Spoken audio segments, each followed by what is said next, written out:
Hello! It's Friday! Yay! The end of another week.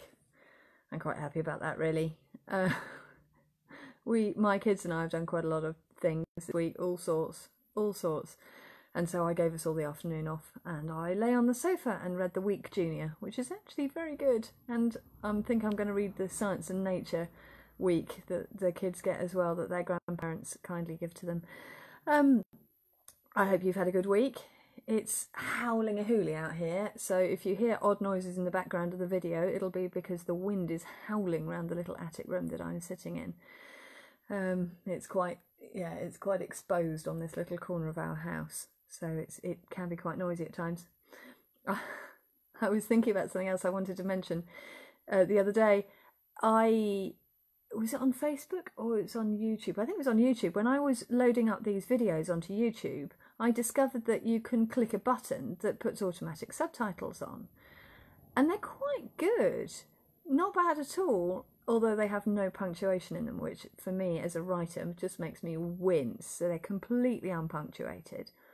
What was interesting and also sort of funny was that so the first bit where I was doing what I'm doing now, sort of blah-blahing away, it managed okay, and that was, you could pick up how many times I said and the number of sentences I didn't finish and all that kind of thing. But it was fine, and then I got into reading the book, and that was mostly okay, and several times it picked up Thorbjorn correctly and actually wrote it out correctly, or it was an alternative spelling to the one I used when I wrote this book, but it was fine.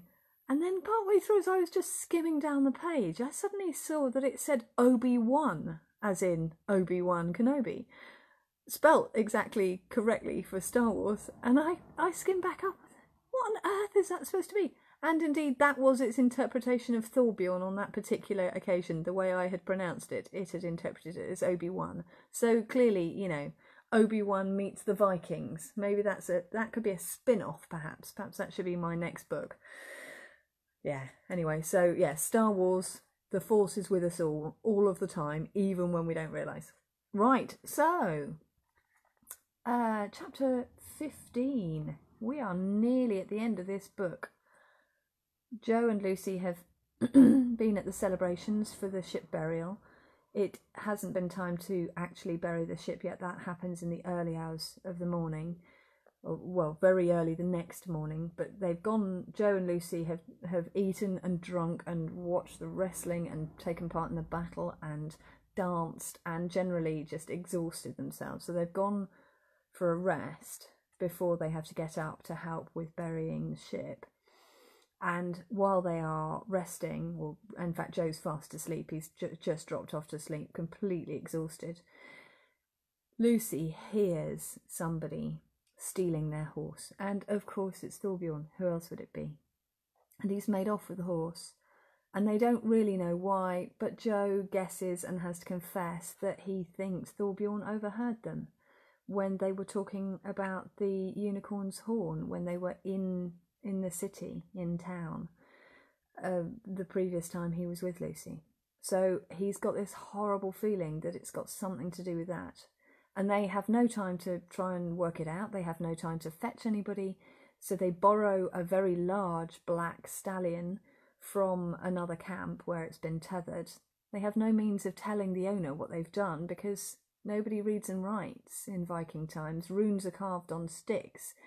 If you're interested in it, there are some on my website. There's a thing about how to write runes and what they all mean. But they're carved on sticks or into stone, and people just didn't do it because it was too much like hard work. So it was an oral culture, a storytelling culture, and we still have the word saga, which comes from the Vikings basically to mean story, but it's a story that's told. So they can't leave a note to say they've pinched this horse, or actually to say they've only borrowed the horse, and they've had to go after him, after Thorbjorn. Of course, Jo has ridden before at Fishbourne in Roman times, but actually he's done less riding and more being thrown off the horse. Similarly to that, there are no stirrups, there's no saddle, which is actually much, much harder than you would find if you went to a livery stables and borrowed a horse, took a horse out for the morning. It would be saddled, it would have stirrups, it would have normal reins. So in this case, Lucy's got the reins, Joe's hanging on for dear life behind her, trying not to seem tense because that will stress the horse. And then if you stress the horse is much more likely to bolt. Okay, chapter 15. After a few minutes, Joe started to feel more relaxed, without having to remind himself to be calm.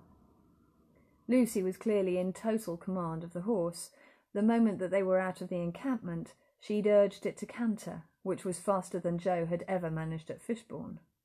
But somehow it felt easier than bouncing around on the animal's back while it trotted. "Where did you learn to ride like this?" he called over the thudding of its hooves. "Cousin Finwith's farm," Lucy called back. "I spent last summer up there riding the horse Thorbjorn has taken." She bent low over the horse's neck and spoke into its ear, then straightened up again. "This is a much better animal. Thorbjorn's got a plodder. He'll find it hard work to keep it going at any speed." After a while, there was another break in the clouds, and the moon sailed out, lighting up the landscape for a few moments before it disappeared again. "I didn't see Thorbjorn ahead of us," Joe called. "Are you sure we're going the right way?" "For Jorvik, yes, we're travelling north. I've checked each time we see the stars. This is the same track we came along this morning. Don't you recognise it?" Joe squinted through the gloom. The countryside around was flat and grey, with blotches of darker grey where there were copses of trees. It stretched away into blackness on all sides. "I think I was asleep when we came along here." "Lucky you. Don't nod off this time, will you?" "No chance." He laughed, but he could feel his muscles starting to ache from the effort of keeping balanced on the horse without saddle or stirrups to help. The longest he'd ever ridden for previously was a 10-minute donkey ride, where the animal had just trudged along. Already they'd been going for at least twice as long, he guessed, maybe even longer. But there must still be an hour to go, or perhaps 2, even at this speed. He shook his head and tried not to think about it. For a long time they rode on without speaking. Mostly they made swift progress.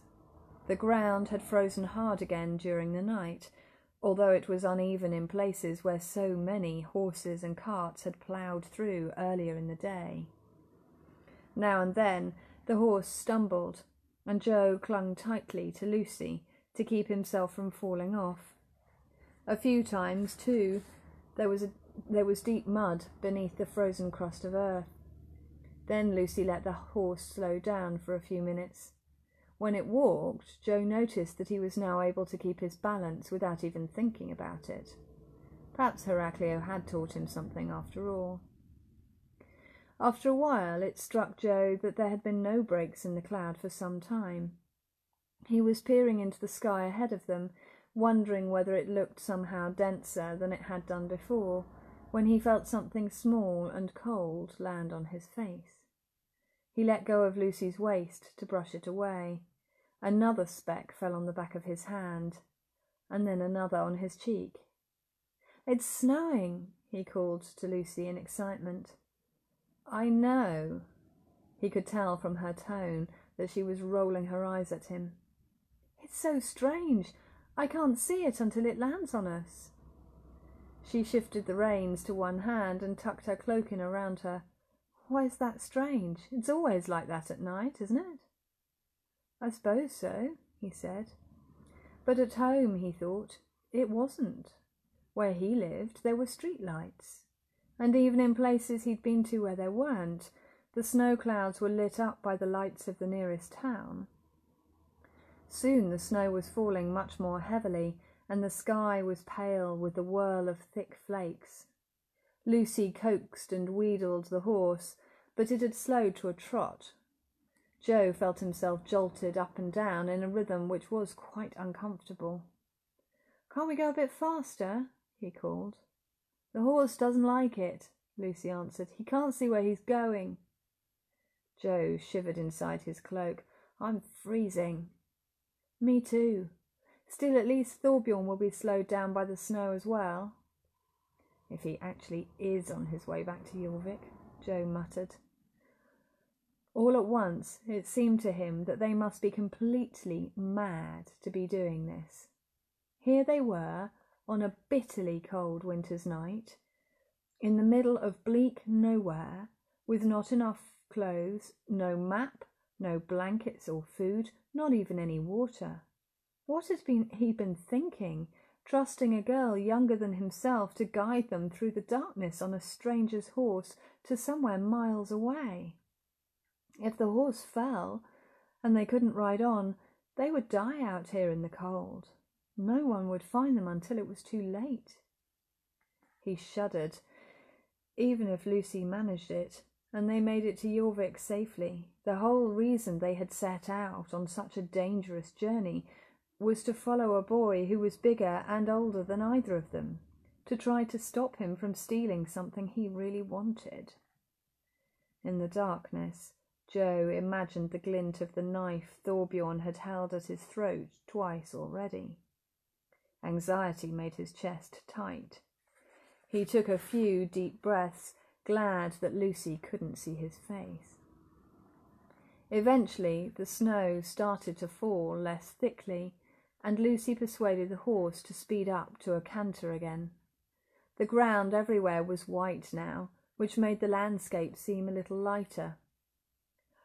"I think Thorbjorn's been this way," Lucy called, leaning over the horse's neck to look down as they flew over the ground. "There are hoof prints in the snow, although they're nearly covered already." "Is it much further, do you think?" "Not sure. It looks different. I don't recognize it anymore." They sped along. All around them it was still and silent.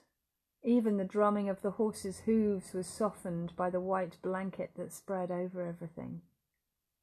Suddenly Lucy cried, "We're nearly there! Look!" Ahead of them, the walls of the city seemed to hover above the snow like a dark cloud. In less than a minute they had covered the remaining ground and arrived at the city gates. They were shut. The horse came to an abrupt halt. "Oh no!" Lucy half turned to face Joe. "I hadn't thought of that. Of course they're closed. They're always closed at night." "But I thought everyone travelled out to the burial. Why shut them?"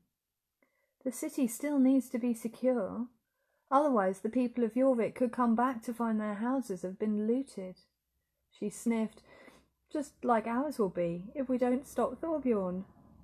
She was trying not to cry. "There must be some other way we can get in," Joe said, patting her shoulder awkwardly. Thorbjorn's not here, so he must have thought of something else." They both peered down at the ground. "The tracks go this way." Lucy turned the horse to follow the prints that led along beside the city walls to the southeast. As they trotted along, Joe turned the problem over in his mind. "What about the river?" he asked.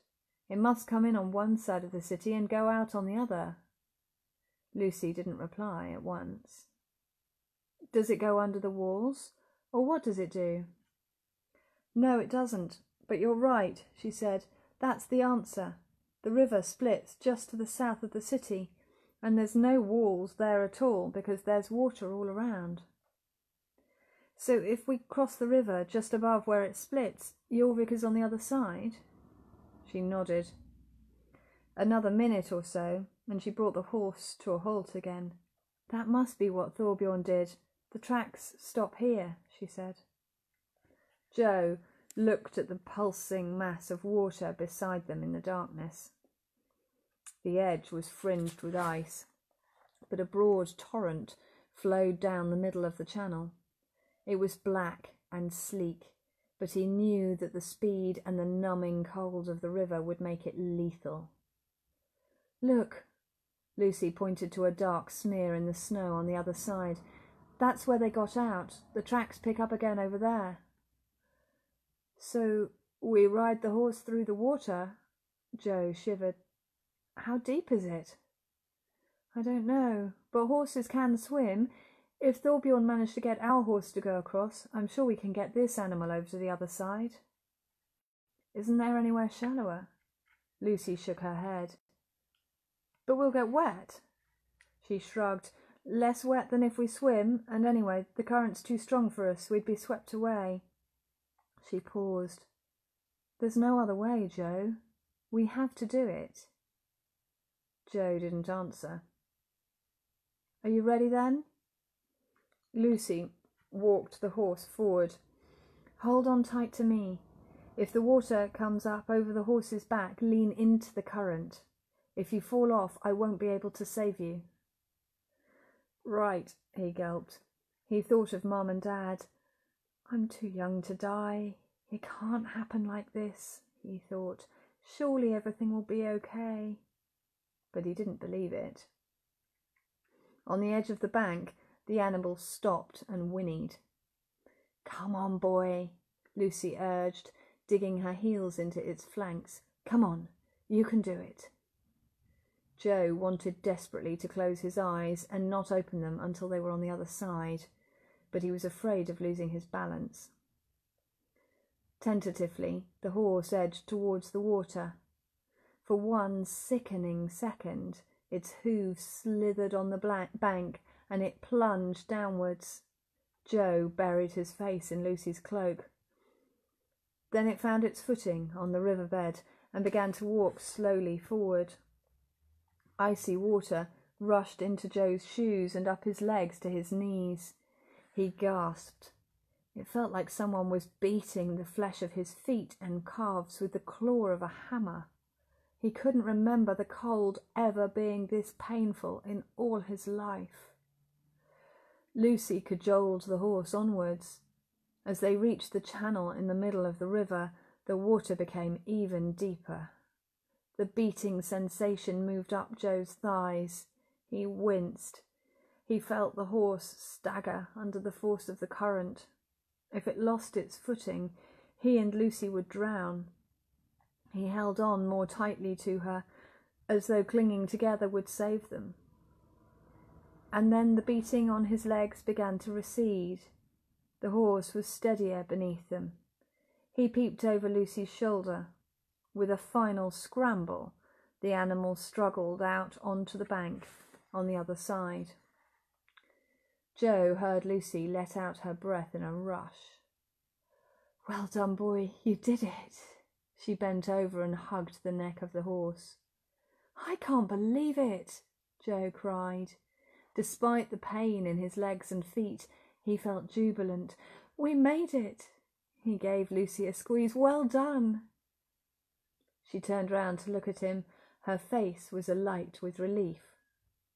There was one moment where I thought... She left the sentence unfinished. I know, but it's okay. We're safe now. She beamed. Then she gave herself a little shake. We should get off and walk the horse the rest of the way to our house. Why? Because we have to be ready for Thorbjorn.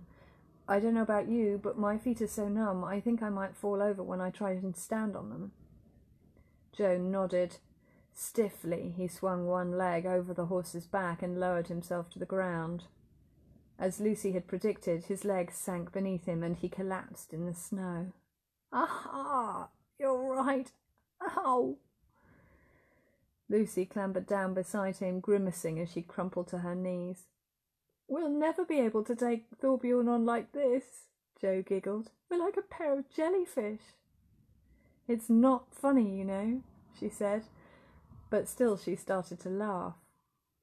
They lay on their backs in the snow, shaking their hands and waggling their feet vigorously, the blood moving again. Quickly, however, the cold began to seep through their cloaks. Come on. Joe got to his feet, groaning. The pain of getting cold was nothing compared to the excruciating sensation of the feeling starting to come back in his fingers and toes. He made himself keep stamping his feet and rubbing his hands together. Lucy took hold of the reins of the horse, who hadn't moved while they'd been lying on the ground. Let's go, then. She flinched as she put her foot forward. Joe knew she was feeling the same pain as him. The city was completely silent as they set off up the nearest street. The only sound they could hear was their own breath and the quiet crunching of their feet and the horses' hooves in the fresh snow. The tracks of Thorbjorn's horse lay ahead of them, but the white blanket which lay over everything was otherwise pristine. "Something's different here," Joe muttered, aware of his voice breaking the hush. "Well, it's all covered in snow," Lucy whispered. Her eyes danced with laughter. "Not that. No, I know what it is. It's the smell. It's gone." "What smell?" "The rubbish and the smoke. I guess the rubbish is all frozen and covered over, but there's no smoke from any of the houses." "Well, there's nobody here to tend the fires. Most people will have put theirs out, like we did before we left." They walked on without speaking until they came to the top of Coppergate. Outside Lucy's house stood the horse Thorbjorn had taken. Joe's footsteps faltered. Beside him he felt Lucy hesitate as well. Throughout their long, dark journey, he hadn't quite believed the older boy would actually be here. Even as they'd followed Thorbjorn's tracks along the outside of the city walls and through the streets, he told himself that they would be too late, or that they were following someone else altogether. But Thorbjorn was here, exactly as Lucy had feared. "What shall we do?" Joe whispered. "We have to go in. We have to stop him." "Do you have your knife?" She stooped down and unfastened it from the cord that hung down beneath her pinafore. "We don't have anything else, do we?" She shook her head. "The only thing we have on our side is surprise," she murmured. "He won't be expecting us." "Should we tie the horse up here, in case it whinnies or stamps or something?"